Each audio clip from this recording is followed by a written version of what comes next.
Hey everybody, welcome to Total Cybersecurity's Spotlight Series, episode 1. Yeah, Brian's pretty hyped up about being number 1. Maybe the first time in his whole life, I don't know. But anyways, this is going to be our series where we spotlight partners or just people in the community and have conversations about MSP space, cybersecurity, whatever pops into our heads, and trying to just make things a little bit easier, maybe answer some questions that folks are having out there from a standpoint of just all things MSP in the channel and community, the whole deal. So, without further ado, Brian, why don't you introduce yourself to the audience? Absolutely. My name is Bryan Luce. I've been at probably 5 or 6 different MSPs, many of them going through different growth challenges or different type of pivots. And so have a pretty unique experience there. Currently working for Avatar Managed Services. We are out of Houston, Texas. Most of our clientele is in Houston, but we are seeing that expand as we grow into more of the mid-market space and mid-size enterprise, which is where you see a lot of the cybersecurity requirements and needs to really pick up. Right, awesome. And that's talking to you quite a bit, Brian, over the past however many months. I definitely got that, the vibe of you've kind of been through a few iterations of this craziness. So it's going to be good to be able to get your point of view. And for the MSPs that are watching, maybe get a different point of view or some way of helping. So hey, let's jump right in with, the question that everybody talks about, and, let's get your perspective on, what's the most pressing cybersecurity challenges, or what are the most pressing cybersecurity challenges that MSPs face today? Yeah, I think the first thing what we're seeing today is I bet that if we talk to anyone in our social group, we know somebody within a first degree that has had a breach, a hack, something significant.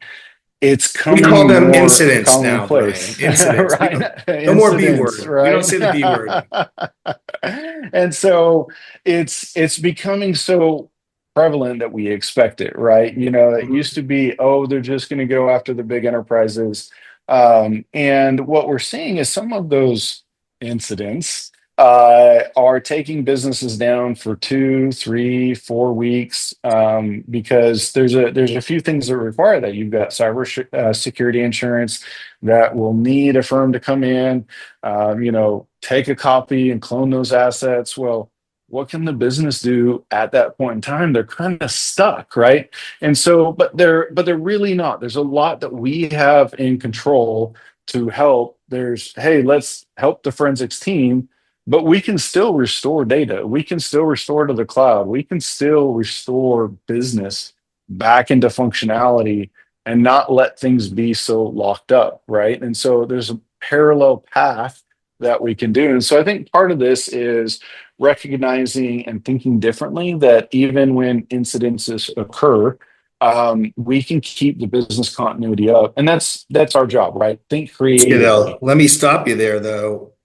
From a standpoint of a hardcore incident, when you're bringing those teams in, you're not allowed to bring anything back because you're not allowed to touch that data. So that's something that I always talk about from a standpoint of we probably have to set our expectations a little bit better because when those forensics teams come in, they want you to touch nothing until they've gotten down to the bottom of what's going on. They don't even let you do the restore because they don't know how long this has been sitting there and if on the backup. So, I want to point out those cases because a lot of times as MSPs, we tell our end users, hey, we'll have you back up in a day. And there's not a way to do that.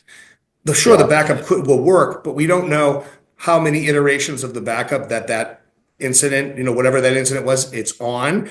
And when the insurance company gets involved, we know you are not allowed to touch anything, or if you bring in a company to do that type of stuff, you're not allowed to touch anything because of that. You could bring something back. So from that Yeah. standpoint, that's the point. I love that you're talking about how quickly you can get them back up and running, but in certain circumstances, when the insurance company gets involved, you kind of can't do that, right? Yeah, and I agree with that. And I think that's an area that we need to challenge or figure out because I mean, if you think about the outage period that these small businesses get impacted, you know, and in a perfect world, yeah, let's dive in, let's analyze every bit and byte. But at the end of the day, running a business is risky, right? How can we work together with these firms? How can we work together with them to do something in parallel to keep the business functioning? Versus, I mean, when you talk to them, they feel hopeless, right? And they Yeah. feel like what I've built is crumbling before me, and will I lose all my customers? And so it's real, and so it's an area that we need to address and fix and improve.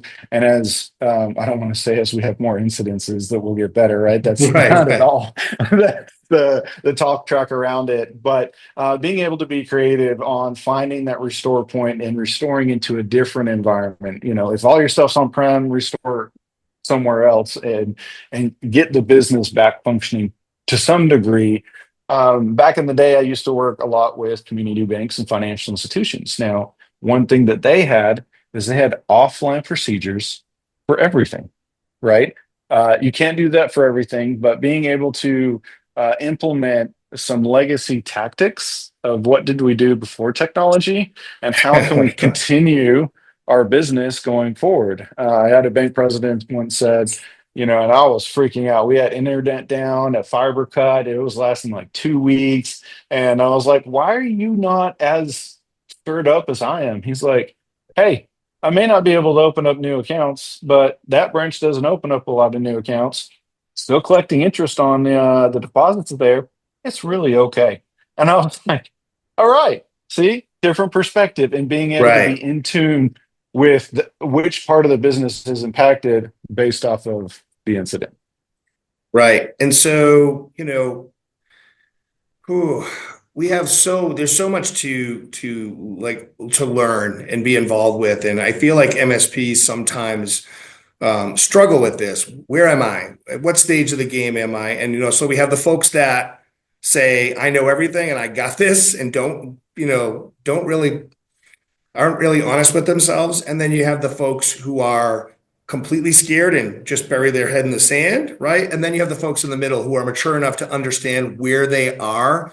So from your standpoint, where are those spots where MSPs can start to look and realize, hey, I need help? And by the way, there's nothing wrong with asking for help. I think in our industry, MSPs have gotten more into the co-opetition, right? We talk about this all the time instead of competition. And there are MSPs at different maturity levels that are actually willing to help other MSPs where they need this help. And there's also high-end security firms that actually all they do is help MSPs that aren't necessarily that savvy or have the actual teams to do that stuff, right? So, where do you see, how do you make those decisions when you're in those shoes, in those different levels of your MSP? Yeah. First of all, I'm always a little scared. Just in general, because of the evolving threats that are out there. But what can we do today, right? There's several things that we can do today. Number one, when you're working with smaller businesses that don't have compliance requirements, that aren't forced to have these advanced technologies and things like that, um, taking an iterative approach is there's always one more thing you can harden. Find that out, figure that out. There are lists and lists out there. Use Gen AI to be able to identify what you can use. In the Microsoft admin portal, there's a security score metric. It's beautiful, right? It's 0 to 100. First time you get in there for any account, it's probably going to be a 29, right? You spend a few hours in it, you'll probably get to be about a 70, right? And there are a lot of one-time settings that you can apply, and half of those really don't impact the business, right? You don't have to do some organizational change management. It's just basic hardening.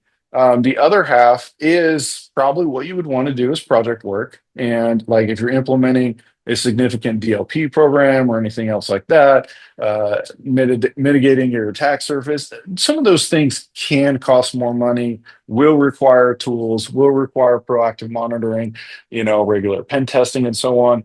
But when you look at incidences that I've heard of recently, they come in through email, right? There's still a lot that come in through email. I heard of one where an email bomb, and I've never heard of that term before, where a company got flooded with legitimate email. And then ultimately, I mean, the end goal was, hit accounting and try to extract out as much money as they can, right? And it threw those individuals through just this big tizzy, and they didn't know what was legit. And all of the email was legit. And so it got through the spam filter, the email filter, and so on, right? And so things are getting relatively creative, and we need to be aware and share those experiences. Like, hey, this was new to me. Let me share that. And so I've been sharing that story over and over again. And, the company was able to recover.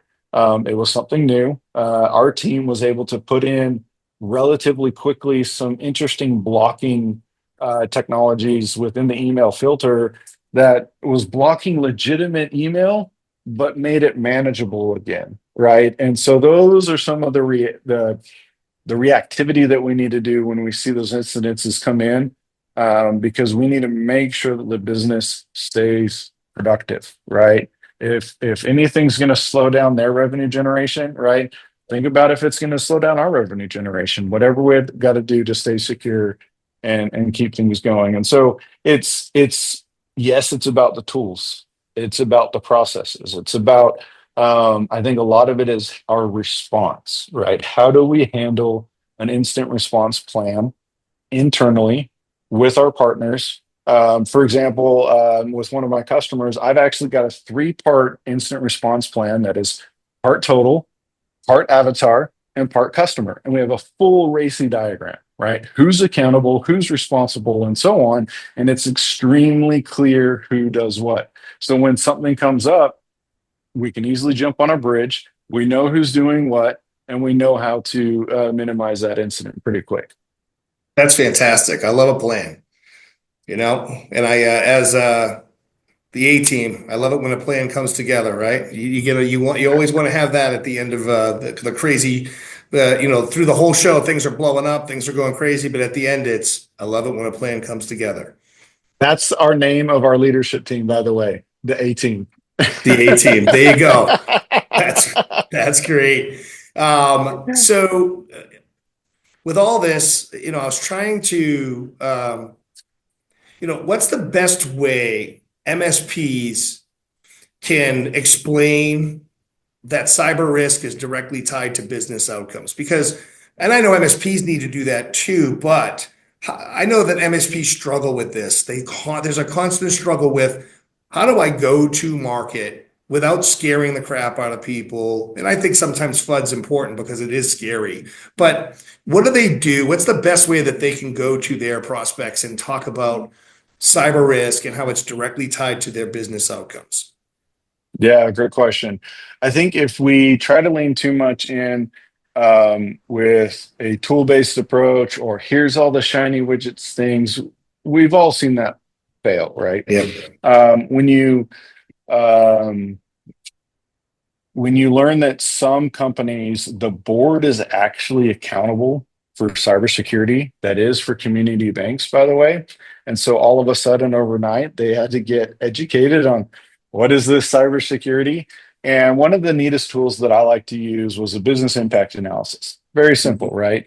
And so you create a short chart. It's a half of a page, and it says, and it lists all of the core functions of your business. What if this core function goes down? Mm-hmm. What if this core function goes down, and so on? What we found out was IT was the most important thing because it connected everything. It connected to their banking system. It connected to their HR systems. It connected to their finance systems. But then you also had to identify, how many days can you go without those before it becoming a very significant event?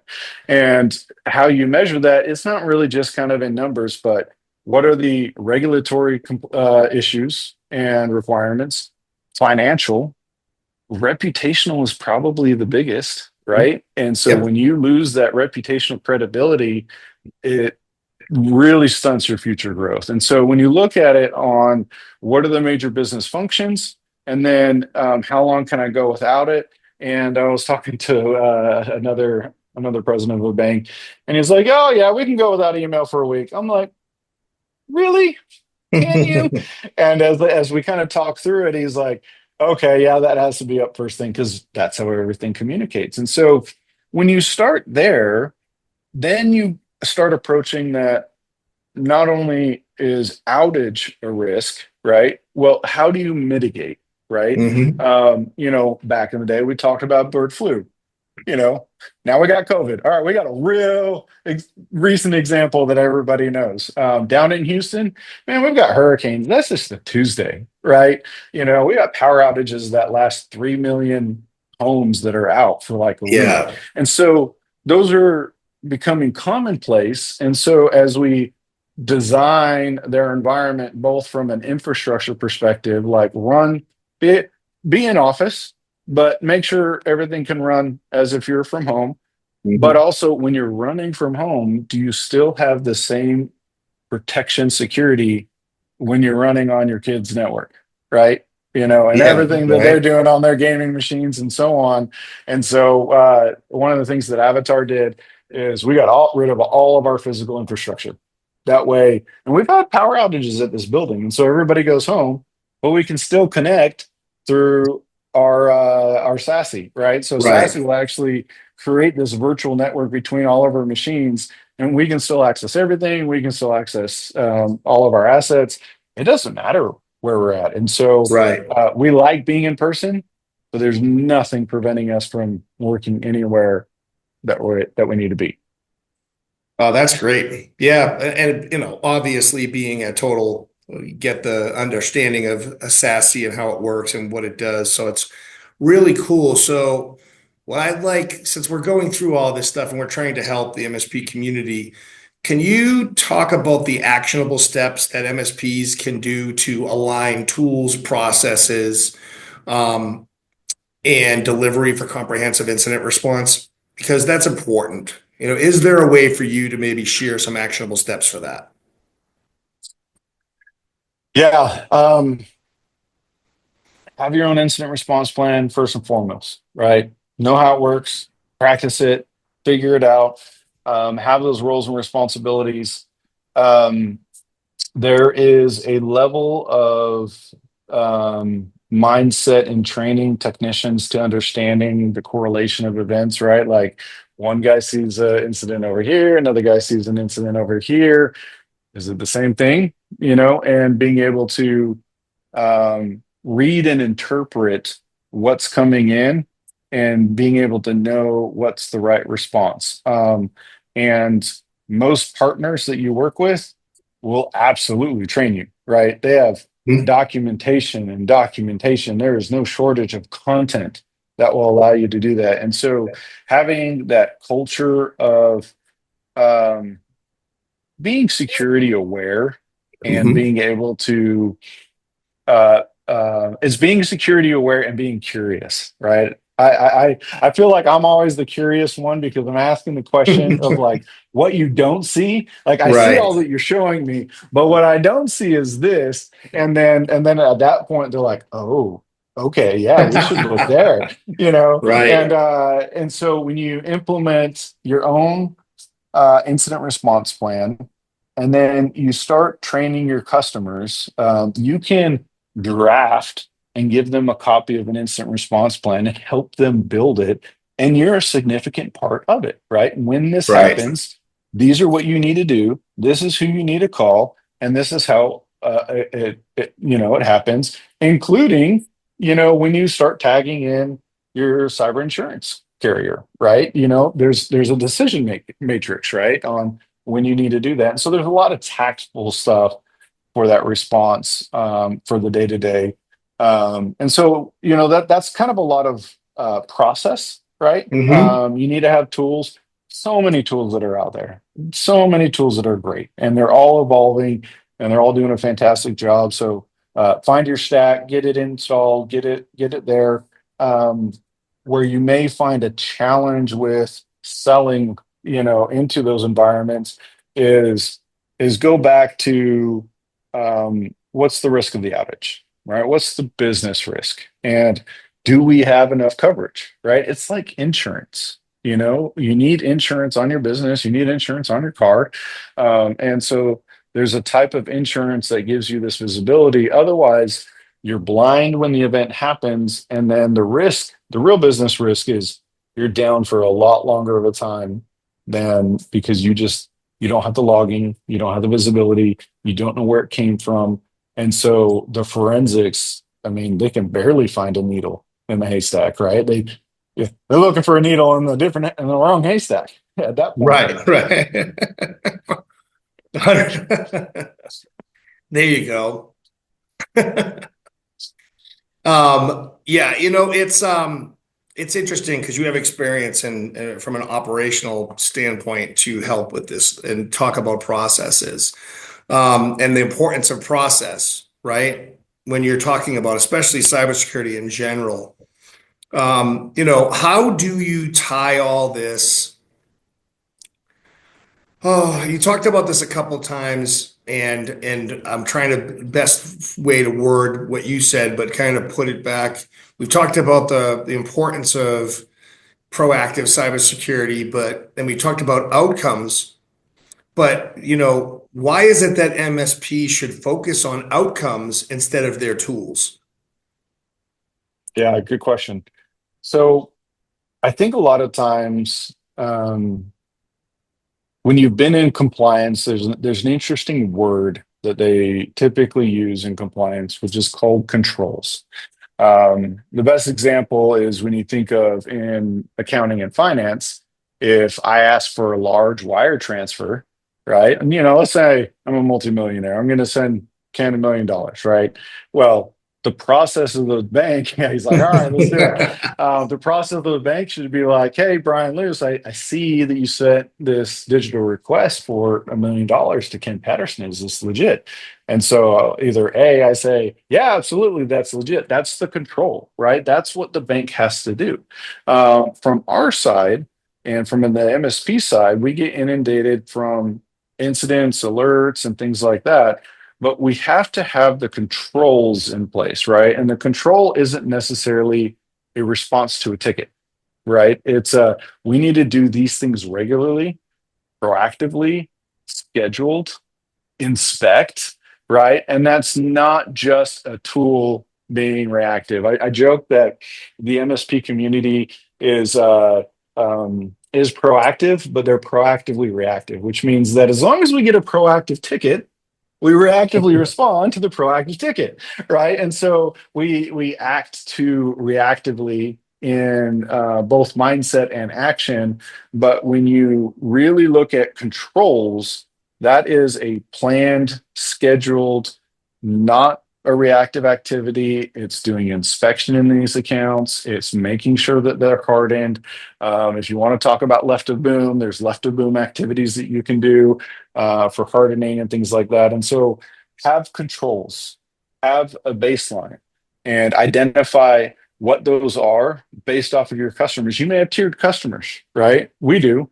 If Yep. you have some small business customers, they need to meet a certain level. If you have larger customers, there's going to be larger risk for them and you. Have another security baseline, right?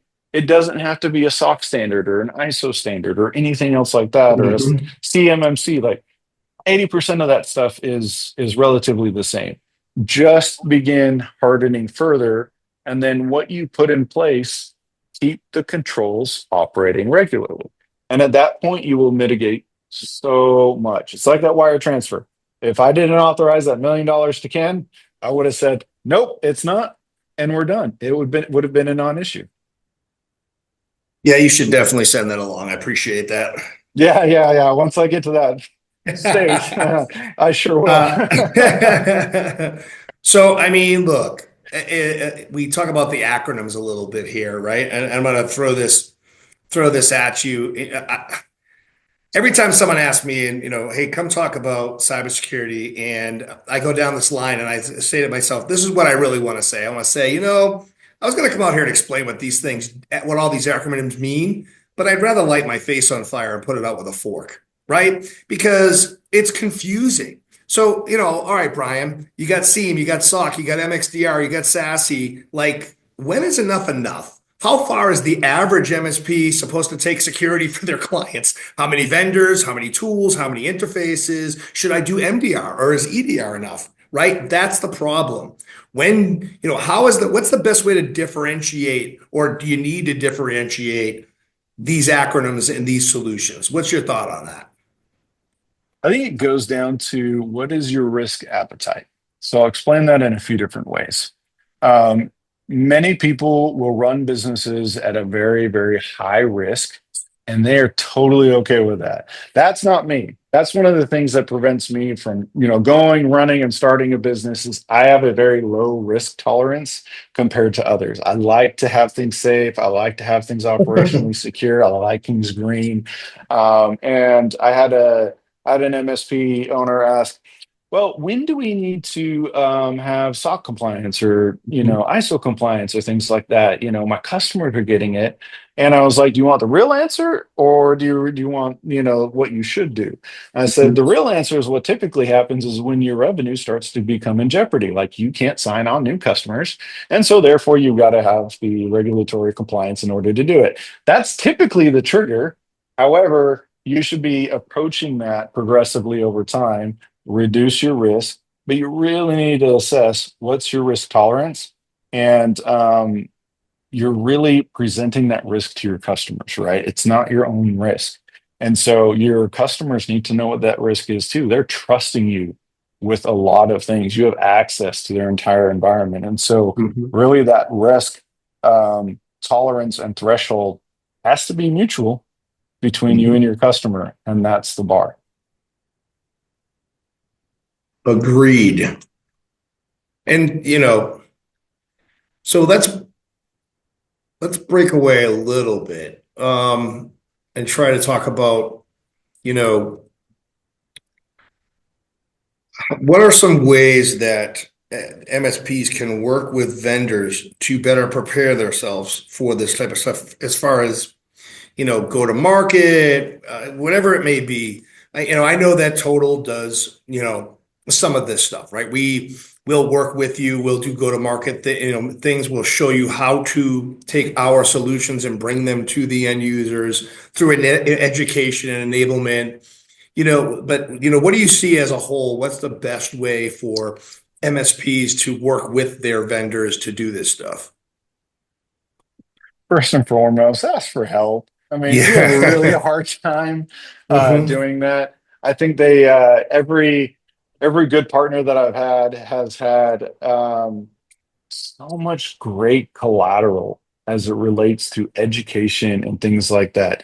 You don't have to write it yourself, right? You can share it as part of one of your partners, or you can share it as if it was a Gartner report, right? And so it just needs to be applicable to your audience. I've seen too many times where either you talk about the FUD factor or you throw out numbers so big it doesn't land and it's not Right. personal. And so you need to make sure that you're tailoring your audience and tailoring the message to it, and your partners will help. They're like, okay, well, what's your target customer profile? What's your go to market? How are you positioning this, right? And being able to have that messaging go out. A lot of it is if you're not doing drip campaigns, if you're not using social media, if you're not keeping messaging in front of them, then they're not hearing it, right? They don't understand the importance and the regular repetition of where it's mitigating their business risk. And so, first, lean on your partners, right? Mhm. They've got content. They'll help you write your content. I've had several partners sit in on customer meetings with me, right? And they're the subject matter expert, where it's like, hey, yeah, we can do a lot of things. Yeah, Ken. Yeah, start talking, right? It doesn't have to be as awkward as that, but most of them will jump into customer conversations with you, and they appreciate that authenticity. I think this white labeling thing is really kind of a fading thing. You don't have to have all pure your own content. Having some co-branded content works really, really well. And then getting in front of the customers and just educating them, right? A lot of it is just educating them at their level, where they're at. And instead of trying to sell like a whole program, sell them one thing. What's the next thing you can harden them on? And they're like, okay, we can do that this year. Do the next thing, right? So crawl into it, versus trying to sell something so big that's too hard, and then it's just too much because then they're going to want to compare, they're going to want to overanalyze. Just make them 1% more secure, and then at that, it's like the workout routine, right? Just 1% better, and then at that point, it's easier. It could be a tool, it could be a process, it could be a feature. Any of those things could help them harden that much better. Yeah, I agree. And obviously we've done some education together. So I see the value in that. And I really believe that it's truly about the education, the enablement. And yeah, I love the crawl, walk, run, right? You don't just jump in and run. That doesn't usually work. And so being able to step into the situation and build a roadmap, build Mhm. a roadmap to getting to the run part of that, right? Talk about why we need to crawl. And cybersecurity is a whole different animal too, because sometimes walking means you're going to need a couple things because you're going to be not walking, you're going to be crippled, right? If you don't do these things, but making sure that they understand that part of this roadmap is we need to get you up to a certain level right out of the gate. Right. And Right. then you can talk about the walk, the run, because those are the things that are going to be kind of the nice to have next level, the layers that you put on for taking care of their business. But you're right. You don't have to start with, hey, you need everything. Right. And I think one of the things that would really help is begin to become a storyteller, right? Just very simple storytellers, very simple analogies. One of our stories is Avatar will help you through your journey to maturity, right? That at no point does that say we're done, right? And at the same time, we talk with our customers as like, just as we're helping you mature, we're maturing at the same time, right? And so we're maturing our partnerships, we're maturing ourselves, we're maturing our customers, and being able to use that as kind of a landscape of what your roadmap and story is. And then when you're planning with your customers, you say, hey, these are the ideas. What do we plug in? Okay, well, right now we need to do this. Perfect. Q1, let's talk about this. Q2 or backlog, let's Exactly. look at that. Because part of it is it needs to be budgeted. It needs to be financed. And if you've got a great enough relationship, write the IT budget for your customers, right? Help them understand, what's coming in, and that's really helped. But be prepared to have the full conversation on the how, the why, and so on at a financial perspective so that they understand it. So it's mitigating the financial risk. Who thinks about that? Sometimes I think people don't. You dive into these things, and we've said it so many times. Like, are you looking at the big picture here financially? If you spend X now, you're not spending 10 times that, or possibly your whole entire business goes down the drain at this point, right? And then you start to fall into that FUD again. But it's scary. I never understood why end users specifically don't look at this as what it is. This is one of, if not the most important piece of your life. It's your livelihood. There's your family, of course, but guess what? This directly affects your family if your livelihood basically goes away in a day, right? And so for me, it's scary. I think about it as a business owner.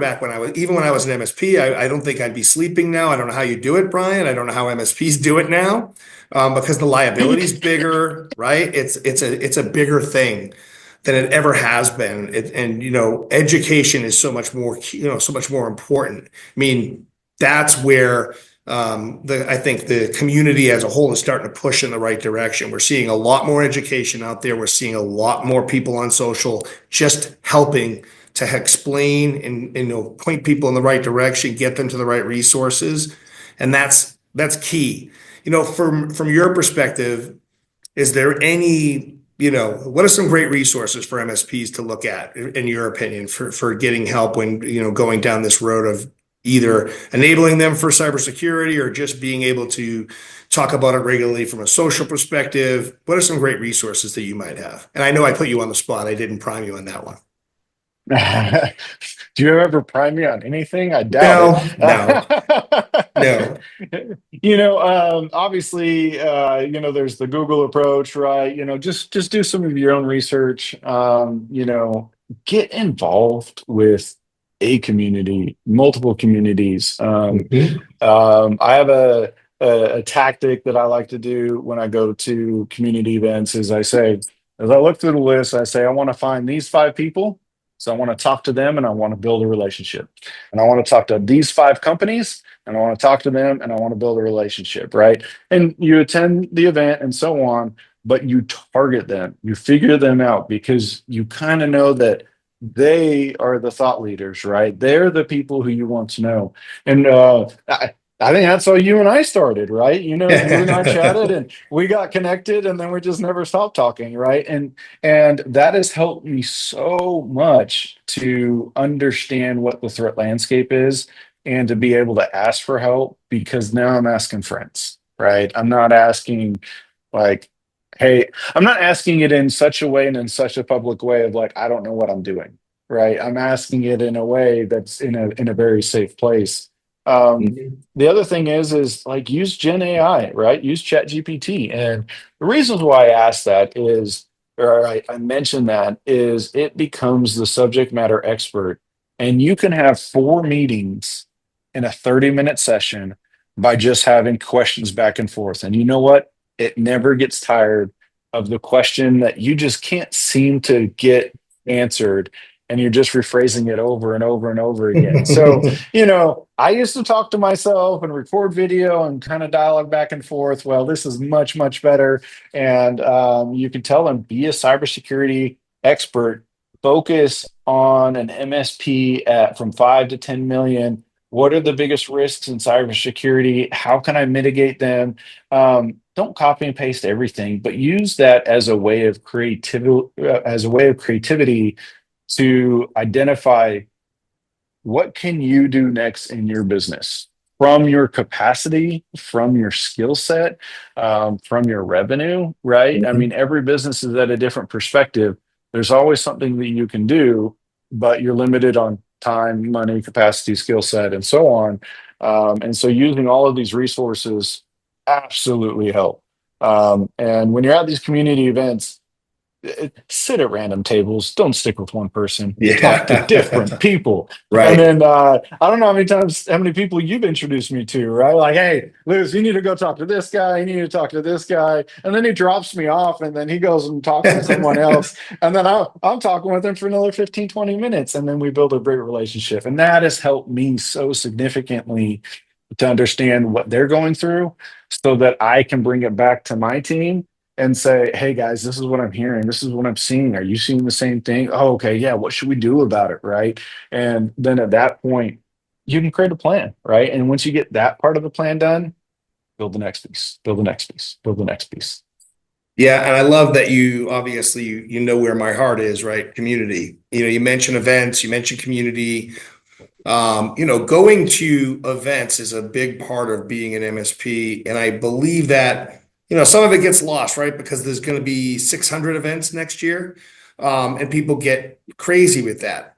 But here's the thing: do your research and find out what event is going to check the boxes for what you need. What's going on in your business at that moment, and find the things at those events that match up with that. Is there a specific speaker? Is there a specific subject? Are there people there? And by the way, don't think this wrong. I'm a vendor, so I know. You don't always have to go there for specific vendors. That's cool if you do. If you need to talk to a vendor or their team, or you want to learn more about other vendors, that's a great way to go to events, and make sure you have a plan, to Brian's point. If you just go there willy-nilly and say, I want to talk to people, you won't talk to anybody, or you'll get burned out and you'll be running around and you just won't get to anything done. Create a plan, talk to the vendors. But my original point, why I mentioned from a vendor standpoint, is when I was an MSP, I went to these events and I planned events where I was only talking to other MSPs. I Mhm. planned it out. I see this MSP, this is the level they're at, this is where their maturity level is at. I want to talk to this person. And I would go there and check those off. I would still obviously go to, the purpose of the event, and the people who are paying for the event are the vendors and the sponsors and all that. And I'd still make my time. I'm not saying I just completely didn't talk to them, but my plan revolved around the MSPs that were going to be at an event. And I picked that event for that Mhm. reason. And then, of course, I would explore the other things.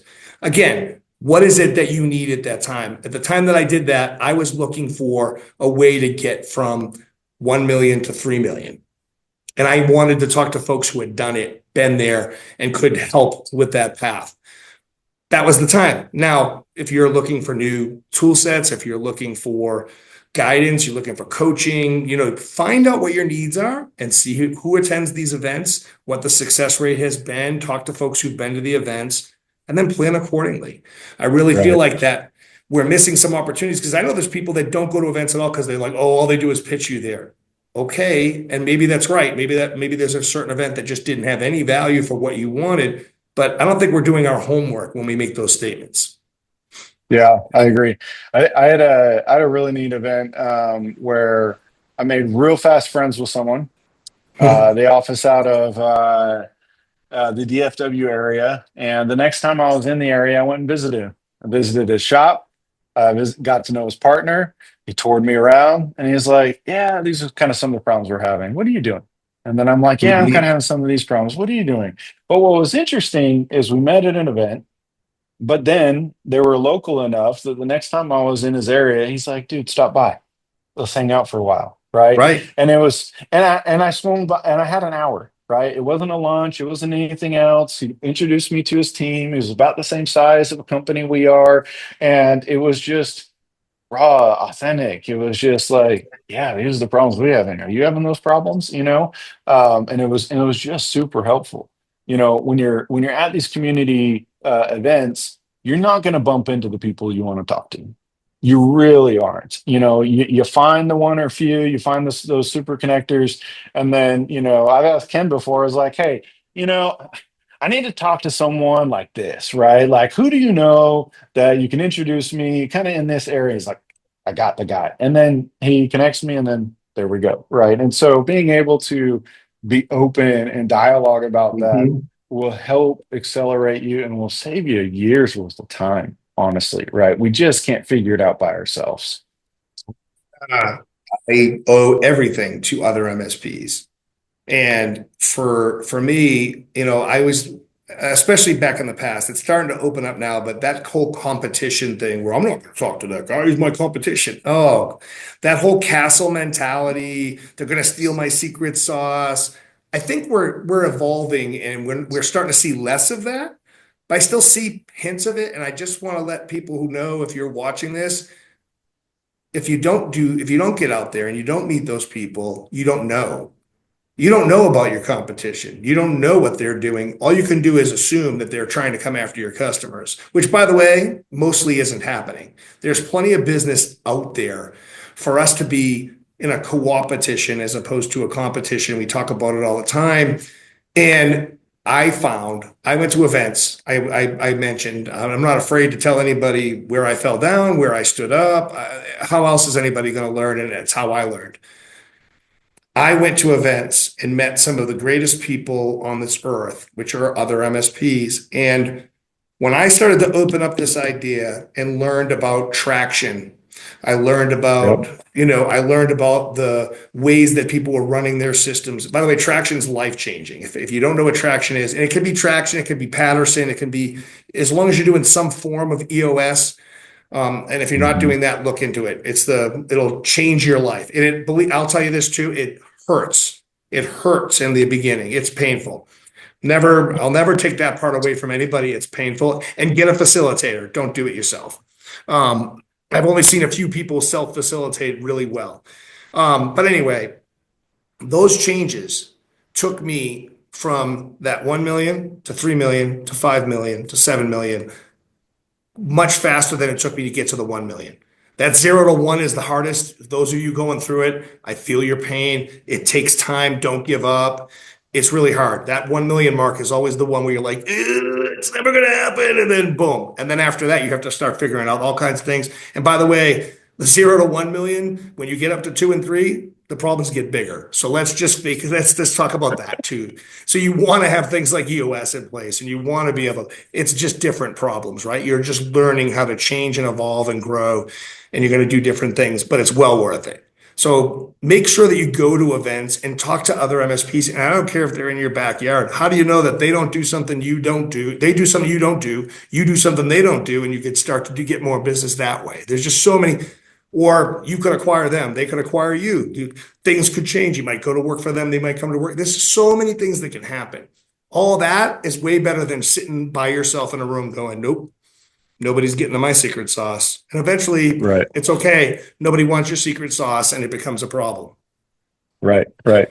I think it's interesting because I've been open to the idea and I've been asking others who are other MSPs. I'm like, you know what? You got something special right there. I'm not going to invest in it, but I kind of need some of that. Let's work together. Let's get into trouble. Let's figure out how we can make this work, right? And so not only is it um, seeing the other MSPs, whether they're in your backyard or across the nation, being co-opetition, but like, why don't we just work together, Yep. right? There's ways in which you can find this trust between the business owners that you have, and then Mhm. you're like, we can create revenue for both of us, right? And let me leverage your strengths. I will leverage my strengths, right? And it's just like bringing in a firm. It's just like bringing in a third party. I think there's opportunities for that, whether it's in our backyard, whether it's with a partner, whether it's with anyone else. Um, what our secret sauce is and what our magic and what our focus is not going to be the same as anyone else. But a lot of our business model is still the same, right? Right. I need your help in what I'm weak in, and I need to admit what I'm not good at, right? And I've got a really big head, and I think I can figure everything out, but it takes way too long. And so that's my problem. Yep. That's my weakness. And so I've really been trying to ask for help a lot more. And the number of partnerships and ideas have really just kind of flooded in opportunities, and it's been really neat. And honestly, I haven't felt competition. I haven't felt competition in a long time. Yep. It's definitely starting to get much better. And you're in a pretty thick market there in Texas. There's a lot of competition. Same with, me being in Boston. It was like I could throw a rock and I'm hitting somebody that calls himself an MSP. I started to get to know a lot of them. And of course, over time, how did that benefit me? Well, I went to the dark side. I went to the vendor side of the business because I wanted to help the vendors in the space learn how we want to be spoke to, right? And that was my goal the whole entire time. It's where community was born. And when I made that switch, all those MSPs that I made friends with because I wasn't trying to push them out or keep them separate now came back and called me and reached out to me from a different perspective. Hey, what are you doing over there? What's going on? How's this working out? Whereas if I was a jerk to them or I was, trying to say, no, you're not touching my secret sauce, I might not have had those relationships to go beyond that. So that's why I say Yeah. there's always something that comes back to you just by connecting and learning and basically being a good human, I guess, is and Right. Exactly.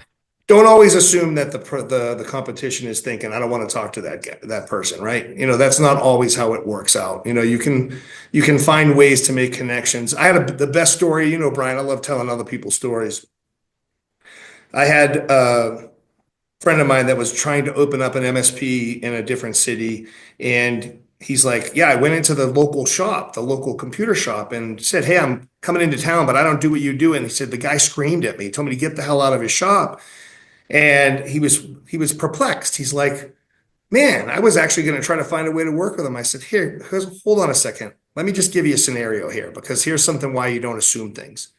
I said, what if this person had somebody like you come into town and stomp on his business? So now he's a little burned. I said, go back to him and bring a pizza and have a conversation. And don't go into the whole business. Just go in with a pizza and have a conversation.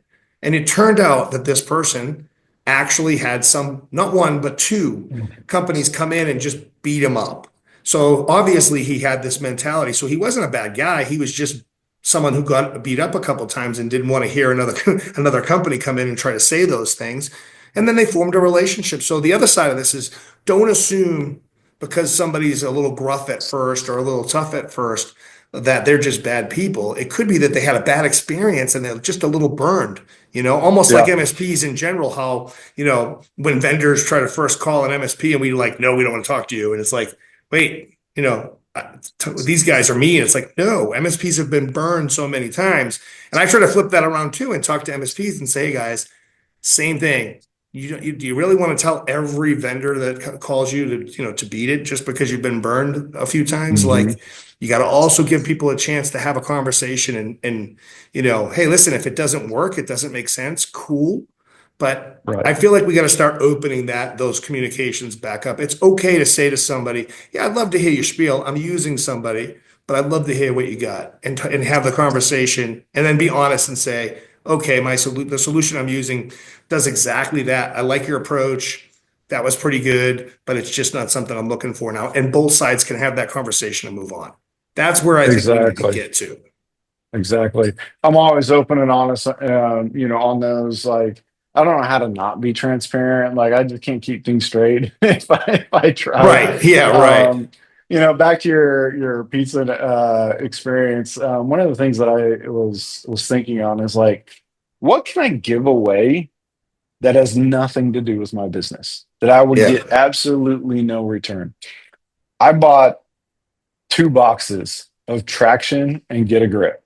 And when I would meet people, I would write a note and I'd hand it to them personally. And I said, this has made such an impact in my business and in my life over the last 10 Hmm. years.